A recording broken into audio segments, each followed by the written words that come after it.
Atualização de última hora na busca pelo pai, que, segundo o FBI, matou as 3 filhas e sumiu na floresta de Washington após meses de procura. Autoridades encontraram restos que podem ser de Travis Decker. O que os investigadores dizem ter encontrado com o corpo que os faz acreditar que finalmente o encontraram? Estamos no caso apresentado pela Law and Crime. Eu sou Chris Stewart. As autoridades dizem que mais testes precisam ser feitos para ter 100% de certeza de que os restos encontrados esta semana no estado de Washington são de Travis Decker. Ao anunciar isso, você deve acreditar que eles estão confiantes de que o encontraram. Restos foram achados em área isolada perto de Leavenworth, Washington. Ainda precisam testar o DNA para confirmar se é Decker, mas há fatores que os deixam confiantes. Agora, esse desdobramento pode ser o fim de um mistério que durou vários meses, mas essa história... Vamos ser francos, essa é uma perda que vai durar para sempre. Decker era pai de 3 lindas menininhas, Peyton de 9 anos, Evelyn de 8 anos e Olivia de 5 anos. Decker era um veterano do exército. Com experiência ao ar livre e habilidades de sobrevivência, ele poderia estar em qualquer lugar após ser visto pela última vez no fim de maio. Vamos relembrar como chegamos aqui. Tudo começou em 30 de maio, quando Decker buscou suas 3 filhas para uma visita planejada à casa da ex-esposa. Ela foi a última a ver ele e as filhas vivas. Ela contou que Decker disse: "Te vejo hoje às 8 antes de sair, mas não voltou." Sua ex-esposa chamou a polícia. Dias depois, em 2 de junho, os corpos das filhas de Decker foram achados no acampamento Rock Island, em Leavenworth, Washington. As meninas foram sufocadas. As autoridades disseram que elas tinham vários sacos plásticos separados sobre as cabeças e abraçadeiras de plástico ao redor dos corpos, de acordo com o escritório do xerife local. Os delegados dizem que o teste de DNA confirmou que Decker é o único suspeito desses assassinatos. Encontraram o DNA dele nas evidências do local. Após encontrarem os corpos das 3 garotas, iniciou-se a busca pelo ex-soldado do exército. Essas são algumas imagens que as autoridades divulgaram mostrando como Decker poderia aparecer se ainda estivesse vivo. Os Estados Unidos Marshals estão oferecendo $20 mil por informações que levem à captura dele.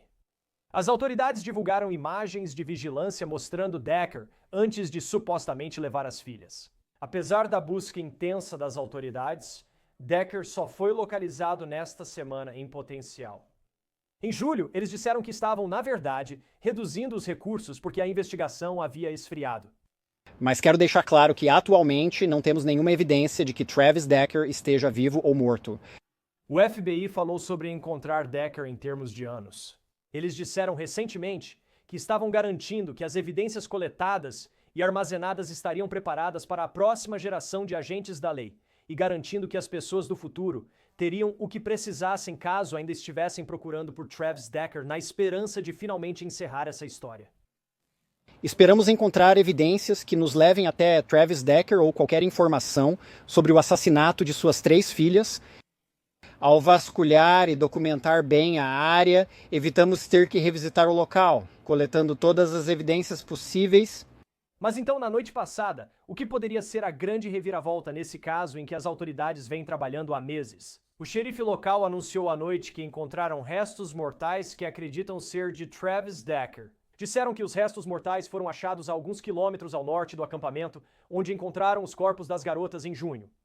Os restos mortais vestiam roupas parecidas com as de Decker, na última vez em que foi visto. Havia também itens pessoais com os restos mortais, levando as autoridades a acreditarem com confiança que se trata de Travis Decker. Foi isso que o xerife local disse à emissora de televisão KRO. Agora, esses restos mortais serão testados para confirmar a correspondência de DNA. E esses resultados podem sair na sexta-feira ou até mesmo durante o fim de semana. Neste momento, o xerife está dizendo que há uma forte possibilidade de ser Travis Decker. As autoridades, no entanto, ainda estão vasculhando a área onde os restos mortais foram encontrados hoje, para buscar mais informações que possam ajudar no caso. Talvez jamais compreendamos o que se passava na mente de Travis Decker ao matar suas 3 filhas pequenas. Decker estava sem teto na época dos assassinatos, tendo morado em motéis, hotéis, acampamentos e até em seu carro. Sua ex-esposa disse que ele sofria de problemas de saúde mental. O advogado dela disse à ABC News que a ex-esposa de Decker acredita que o sistema falhou com Travis Decker porque ele não tinha recursos para obter ajuda com a saúde mental. O advogado também disse que os Deckers se divorciaram em 2023 e que a estabilidade mental de Travis foi um dos principais motivos para isso. Decker podia ver as meninas por 3 horas às sextas e 8 horas a cada 2 fins de semana, desde que ficasse na área delas, segundo a ABC News. Veja o que Whitney Decker declarou sobre suas filhas em um memorial, segundo a KOMO televisão. Sou muito grata pelo tempo com as meninas e por como esses sentimentos nos uniram quando o mundo desacelerou. E isso realmente me deu uma visão interna do dia delas.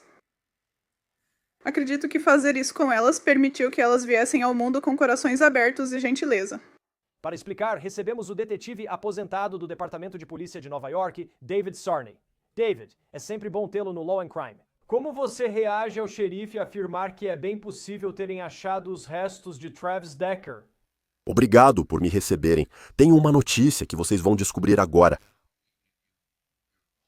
Suas esperanças ficam lá em cima, mas eu esperaria, obviamente, até receberem o resultado do DNA. Mas, sabe, esse é um daqueles casos em que esperamos que termine com uma prisão, mas se isso terminar do jeito que parece que vai terminar, pelo menos vocês terão algum tipo de encerramento de uma forma ou de outra. O encerramento é muito importante, pois da última vez que falei sobre essa história, o FBI mencionava anos enquanto reunia evidências. Assim, a próxima geração das forças de segurança, ou o futuro xerife do condado, teria tudo o necessário caso ainda procurassem Travis Decker. Essa atualização chega à noite. Não querendo ser mórbido, mas hoje é 2 de junho, e a última vez que ele foi visto com vida foi no início do mês. Ele foi visto pela última vez no final de maio. Os corpos apareceram em 2 de junho. Tem sido um verão longo em Washington. Quero dizer, acho que o que você acredita que seria a condição dos restos mortais que eles encontraram durante a noite? Estamos considerando que está muito decomposto, como disseram. O xerife comentou isso.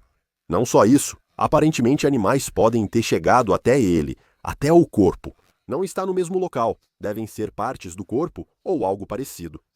Parece que objetos pessoais ficaram na cena. Isso é algo. Esta área é muito remota. Eles realmente tiveram que levar pessoas de helicóptero até lá. Quero dizer, eles encontraram os restos mortais usando drones. Foi fora, eu acredito, fora da busca regular que eles estavam fazendo. Esta é como a terceira, e vai ser a 4ª busca neste ponto. O benefício disso mostra por que a tecnologia é vantajosa. Eles foram, refizeram, estavam expandindo a busca novamente ao redor da área onde os corpos das filhas dele foram encontrados. E com isso, utilizando os cães farejadores de cadáver no início, e depois eles também têm os drones conseguiram localizar algo. Eles têm os cães farejadores de cadáver, sabe? Eles vão até aquele local e confirmam que são partes de corpos. Agora, no que diz respeito ao corpo decomposto, você vai isolar a cena, vai garantir a segurança do local e, com os restos que tiver, vai remover os restos, obviamente fotografar a cena e tudo relacionado a isso. E o que restar desses restos, você então leva para a análise de DNA, que é o que eles estão fazendo. Quanto à causa da morte, oficialmente, ainda não ouvimos qual seria a teoria. Mas como com um corpo tão decomposto, quero dizer, você consegue descobrir como Travis Decker possivelmente morreu? É possível, pois existem os chamados artefatos pós-morte. Animais podem ter atingido o corpo. Mas se houver algo que se destaque nos restos mortais, talvez um buraco de bala no crânio ou algo assim, algum dano desse tipo, o escritório do legista, o médico legista, poderá realmente determinar os tipos de ferimentos que o corpo pode ter sofrido, seja por ação de animais após a morte ou antes dessa pessoa, sabe? Se for a morte de Travis antes do corpo, eles poderão determinar isso com base em alguns itens que encontrarem nos restos mortais. Você fala sobre esqueleto, crânio, coisas assim. Quanto a essa busca, sei que no início falaram muito disso porque ele estava no exército e tinha grandes habilidades de sobrevivência. Ele parecia entusiasta de atividades ao ar livre. Mas o quanto você acha que isso realmente importa? Quando o FBI está envolvido, é possível determinar, pelos restos mortais, quanto tempo a pessoa viveu após os assassinatos? Não sei se isso seria possível, depende do que encontramos na cena deixada para trás, pois o corpo é uma coisa Quais itens ou objetos ele tinha naquela cena? Tinha algo com ele que teria ajudado a sobreviver por tanto tempo? Quando eles veem isso, o corpo estava em uma área montanhosa. É cerca de quase 1 milha de distância, mas bem alto, em torno de 1.200 metros de altitude. Você está lidando com um nível mais alto de altitude. E com isso em mente, sabe, você não vai saber como ele sobreviveu, porque a menos que você encontre artigos ou itens que sejam consistentes com o que ele tinha. Uma estadia longa é uma possibilidade, mas ele também pode ter ficado escondido e morrido de fome. Não sabemos ainda. É isso que quero dizer ao afirmar que você precisa ver o que a cena do crime mostra, o que o corpo deixou para trás. E agora é o Travis? Não sabemos, mas havia um corpo na cena que correspondia aos itens e roupas descritos por ele, além de seus pertences pessoais. Eles disseram: o xerife já analisou, vou analisar de novo e isso ao menos te dá a chance de ser o Travis. Você deseja confirmar o DNA novamente, mas sobre aquela cena, quanto tempo ele ficou lá fora? Quanto ele tinha? Quanto teria sido levado por animais? Ou ele se escondeu? Isso será difícil, a menos que você consiga rastrear de onde ele estava. Esse é o ponto. Quanto tempo, sabe? Quanto tempo aquele corpo ficou lá em cima? Podemos chegar a uma determinação impossível com base nos artefatos pós-morte e coisas assim. Havia larvas no corpo. Que animais vivem lá em cima que podem ter usado aquele corpo como alimento? Essas coisas entram em cena. Quanto ao tempo e itens, o que restou na cena é o que você tem. Antes de falar da investigação e do que as autoridades sabem sobre o ocorrido no acampamento com as 3 meninas, sobre a busca e se Travis Decker for realmente encontrado, percebo que costumamos dar como certo que as forças de segurança vão achá-lo. Mas essa é uma área vasta, uma área de mata. Ele acompanhou desde o sumiço das meninas em 30 de maio até serem encontradas em 2 de junho. Se estivesse fugindo, teria tido boa vantagem.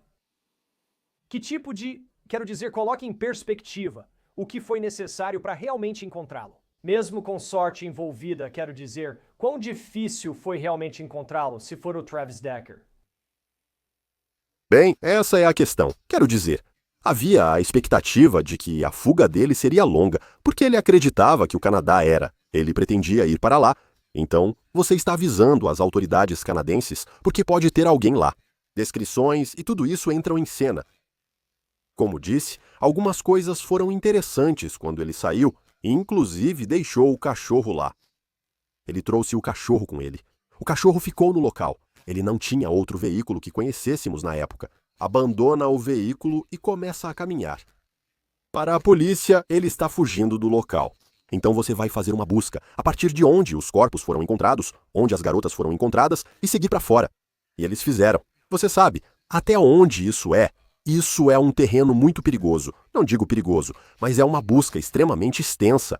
Você fala de uma floresta, de qualquer lugar onde alguém possa se esconder. Essa pessoa, sabe, Travis tinha alguma habilidade. Sabemos que ele tinha habilidades por causa do exército. Mas será que tinha recursos para sobreviver tanto tempo na floresta? Isso nós não sabemos. Eu não sei se foi isso. Ele fez as malas e saiu da cena do crime com muita bagagem. Isso é algo que ainda não sabemos. Mas a quantidade de trabalho feita pelos investigadores e pela polícia local, estadual e depois federal, porque foi um grande esforço para encontrar alguém. E você tem uma área enorme, um local enorme, onde está tentando fazer isso. Então, você faz o que pode.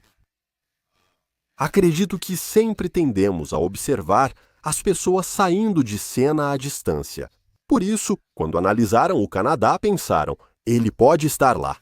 Até onde ele poderia ter ido nesses dias? Pensamos em todos os lugares. Por isso, quando a busca começou, eles decidiram, vamos procurar nesta área. Fizeram a primeira busca e mais 3 adicionais. Então eles foram e revezaram. E no fim, foi sorte, sabe? Você trouxe seus drones, vai trazer os cães farejadores de cadáveres, pois ele já estava lá fora há bastante tempo. Ele pode já estar morto, ou o corpo pode estar em algum lugar, por isso usam cães farejadores de cadáveres no fim da investigação. Sabe, essa história tinha um mistério sobre o que aconteceu com Travis Decker, o que foi fundamental. Isso pode ter acabado. Mas só de revisitar essa história de novo e ver que monstro ele foi pelo que fez com essas garotas. Quero dizer, só em relação às sacolas na cena quando descobrimos a causa da morte, as amarras que estavam lá. Conheço você e sua carreira, lidou com pessoas muito más, mas fico pensando como isso foi premeditado. Sabe, isso foi... Sabe, isso não que teria sido melhor se não fosse, mas eu acho que é tão importante, sabe? Tanto quanto o mistério de onde estava Travis Decker e tudo isso. Quero dizer, só para trazer de volta ao que essa cena do crime parecia e o que ele fez, é realmente difícil de compreender. Sim, o terror dessas garotas. Você é só o pai delas. Esse é o pai delas. E sabe, eu não consigo imaginar o que essas garotas estavam passando. E sabe, são 3 delas. E como ele conseguiu amarrá-las e depois sufocá-las? E sabe, você não sabe o tempo exato de como a sufocação aconteceu. Foi uma depois da outra? Foram as 3 ao mesmo tempo? Uma coisa horrível, horrível. E foi isso que esquecemos. E, você sabe, estamos preocupados em pegá-lo, mas também podemos questionar por que ele teve direito a visitas quando já apresentava declínio mental. Ele vivia na rua e recebeu uma visita sem supervisão. Essas são coisas que você precisa analisar depois. E espero que, sabe, nunca mais, que isso nunca aconteça de novo. Você vê os sinais claros de que o indivíduo está em declínio. E o juiz determinou que ele tinha o direito de ver os filhos sem supervisão. E ele supostamente iria fazer tratamento de saúde mental e tudo isso, mas não fez. Isso deveria ter sido considerado antes de permitir uma visita sem supervisão para esse cara. Você está acompanhando o programa? Se ele não segue o programa, não deve ter visita sem supervisão. Não estaríamos falando sobre isso. Esse é o resultado. Essa pessoa assassinou seus filhos de forma premeditada. Ele os encontrou e os sufocou. Agora é preciso ver o outro lado para entender como ele conseguiu isso. Sabe, os filhos dele são a vida dele, aparentemente. Ele tinha um ótimo relacionamento com a esposa, até certo ponto, por causa do relacionamento com os filhos. Ele sempre foi muito carinhoso com os filhos e depois ele piorou. E a esposa sabia disso. Na verdade, isso não foi comunicado durante a visita inicial sem supervisão. Isso foi um problema e tudo se resume a isso. Os assassinatos foram premeditados, mas a questão é, por que essa pessoa, em situação de rua e com saúde mental em declínio, pôde ver os filhos sem acompanhamento do programa obrigatório? E aí está o outro ponto. O aspecto extracurricular e a direção do voo são questões posteriores e a polícia irá se envolver. A polícia se envolveu, quero dizer, é disso que se trata, mas isso é uma questão familiar que o sistema judiciário deveria ter tratado adequadamente. E, sabe, temos que continuar dizendo isso. A realidade é, você dá uma visita não autorizada para pais que estão em declínio mental, que não têm residência e não estão seguindo o programa que você sugeriu para eles? A resposta deveria ter sido não, e nada disso teria acontecido. As 3 crianças ainda estariam vivas. E essa é a questão, é só isso, e nós já conversamos sobre casos assim. Quero dizer, infelizmente, muitas vezes são esses casos domésticos. Tenho certeza de que, para quem trabalha no sistema, é fácil olhar para trás e perguntar: por que você não percebeu isso antes? Mas também penso, como você disse, ele estava em situação de rua. Segundo o advogado da esposa, o principal motivo do divórcio foi o estado mental dele, que estava piorando. Havia preocupações e ela realmente confiava no sistema. E você sabe, a gente fala sobre a falta de recursos de saúde mental disponíveis. E você sabe, essa questão e há muitos casos em que, sabe, ok, vamos colocá-lo em recursos de saúde mental. Ok, isso é ótimo. Mas como fazer alguém seguir? Sabe? E essa é meio que a minha pergunta pra você, como alguém que já viu isso. E eu sei que é meio que uma pergunta que, sabe, eu não sei se a gente vai encontrar a resposta, mas é tipo, ok, então alguém vai, sabe, a gente vai fazer com que essa pessoa passe por recursos de saúde mental. Ótimo, parece bom. Se a pessoa não quiser ir, como você faz ela ir? E se a pessoa não quiser? Sei que não dá pra forçar alguém, mas olhando agora, havia muitos sinais de alerta. Esse é o problema. Tudo volta para a mesma questão. Já vi casos em que há tutelas envolvidas e eles têm que mostrar que estão indo para o programa. Deveria ter havido uma consulta. Se eles vão dizer, vá para os serviços de saúde mental. E se você não conseguir e não quiser, você não vai. Esse é o resultado final. E não podemos forçar as pessoas.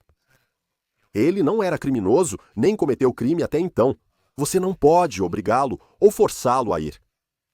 Mas quando você tem essa capacidade e autoridade dentro do sistema para negar a ele o acesso aos filhos sem supervisão, use isso. E existe uma tutela. Eu já vi isso antes, quando se trata de casos de divórcio e coisas do tipo. Eles têm um tutor quando se trata das crianças. E as crianças são o mais importante em qualquer situação como essa. Você tem que se preocupar com as crianças. Você não considera os sentimentos dos pais. As crianças estão sendo bem tratadas? E elas estão sendo bem tratadas pelos dois lados? Porque já vimos esse vai e vem muitas vezes quando a visitação volta. Um dos pais xinga o outro no final. Isso é um problema. O aspecto criminal foi consequência de uma questão doméstica e familiar que deveria ter sido resolvida. Você tinha uma família. A esposa está te dizendo que ele tem um problema. Você sabe que ele tem um problema. Mesmo assim, em nenhum momento vocês pararam e disseram: você não terá visitas sem supervisão, até vermos documentação obrigatória de que você está frequentando um programa com um médico, um psicólogo, um psiquiatra, seja lá quem for. Então, você tem o direito de fazer essa visita com um tutor presente, o que significa que um representante do tribunal estará com eles. E essa é a parte importante. Eles não querem família. O tribunal não quer separar famílias. Eles sempre tendem a devolver a guarda para um dos pais ou para o outro. Às vezes, os pais não deveriam ser responsáveis por seus filhos, o que é muito sério. Ele não era responsável para o cargo. Ele é veterinário. Não vou comentar sobre opiniões de veterinários de saúde mental, pois considero isso muito deficiente. E é isso. Você consegue para ele a ajuda que ele precisa. Ele é um veterano. Ele merece isso. Consiga para ele a ajuda que ele precisa. Mas, por outro lado, certifique-se de ter toda a documentação antes de deixá-lo ver os filhos. Porque há quanto tempo ele pensava em matar os próprios filhos? Quero dizer, ele trouxe abraçadeiras, sacos plásticos. De onde isso está vindo? Você não sabe porque ele é sem teto. Ele não tem residência, nenhum lugar para realmente ficar. Você não pode entrevistar vizinhos, amigos, porque não tem um lugar onde ele fique regularmente. Então, temos que analisar isso. Ele ainda não pode visitar os filhos sem supervisão, pois a esposa afirmou que ele tem problemas mentais. Ele é problemático. Ele tem transtorno de estresse pós-traumático. Deveria ser obrigatório ajudar e documentar isso, mas não fizeram nada. E ainda deram a ele a guarda das crianças. Quer os juízes ou o sistema judiciário sintam ou não a dor disso, eles deveriam entender o que fizeram, o que foi feito, e evitar que isso aconteça novamente. Mas vemos isso repetidamente, em casos antigos e recentes, e continua ocorrendo. Você precisa avaliar como um dos pais age e lida com a situação durante o divórcio. Eles estão vivos? Verificaram a casa? Isso também é feito com a Administração de Serviços Infantis, a Administração de Serviços Infantis de Nova York. Você verifica a casa e visita a família. A esposa, responsável, está com a guarda legal das crianças na residência. Você quer visitar? Vamos ver onde você mora antes. Vamos acionar a tutela, informar ao tribunal e verificar onde ele mora. Não é válido. Não podemos permitir sua permanência, nem visita sem supervisão. Está aí a sua resposta. Se você verificar o responsável que quer ter essa visitação, que é sem supervisão, peça para o tribunal checar antes de permitir que isso aconteça. Só que, sabe, eu acho que isso faz parte da história, sabe? Especialmente se for o Travis Decker. Sabe, esse mistério já acabou. Mas quero dizer, a perda nessa história é algo que vai durar para sempre. E só, eu acho que o importante é justamente trazer a atenção de volta para lembrar o que ele fez. E isso é simplesmente horrível. Detetive aposentado do Departamento de Polícia de Nova York, David Sarney, obrigado por estar conosco. Eu sei que há muitos desdobramentos nessa história. Obrigado por estar aqui com a gente. Sim, muito obrigado. Fique seguro e vamos ver se isso vai resultar no melhor desfecho. Isso é tudo para o caso apresentado pela Law and Crime. Inscreva-se no nosso canal no YouTube e no Spotify. Eu sou Chris Stewart. Nos vemos na próxima.